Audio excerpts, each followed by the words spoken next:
جو ظلم کیا اس ملک کے اوپر کوئی دشمن نہیں کر سکتا تھا. ایک گورنمنٹ گرائی. میں یاد کرانا چاہتا ہوں ساری اپنی قوم کو کہ آپ کسی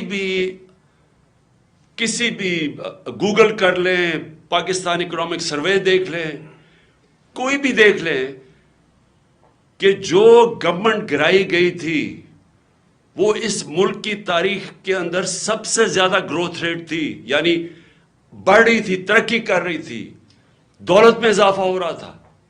5.6% اور 6% تیسرے سال 5.7 اور چوتھے سال 6%.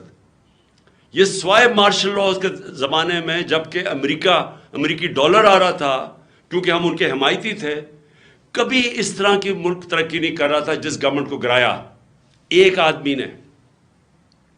اور اس نے جو فیصلہ کیا، آج یہ قوم 8 مہینے کے بعد ہم آج ادھر کھڑے ہیں جدھر آپ کسی شعبے سے، طبقے سے پوچھ لیں، بزنس مین سے پوچھ لیں، تاجروں سے پوچھ لیں، ایکسپورٹر سے پوچھ لیں، کسانوں سے پوچھ لیں، مزدوروں سے پوچھیں، تنخواہ دار لوگوں سے پوچھ لیں، کوئی پاکستان کا طبقہ، ریل اسٹیٹ والا پوچھ لیں کہ کدھر پاکستان کھڑا تھا 8 مہینے پہلے اور کس اندھیرے کے اندر آج پاکستان جا رہا ہے.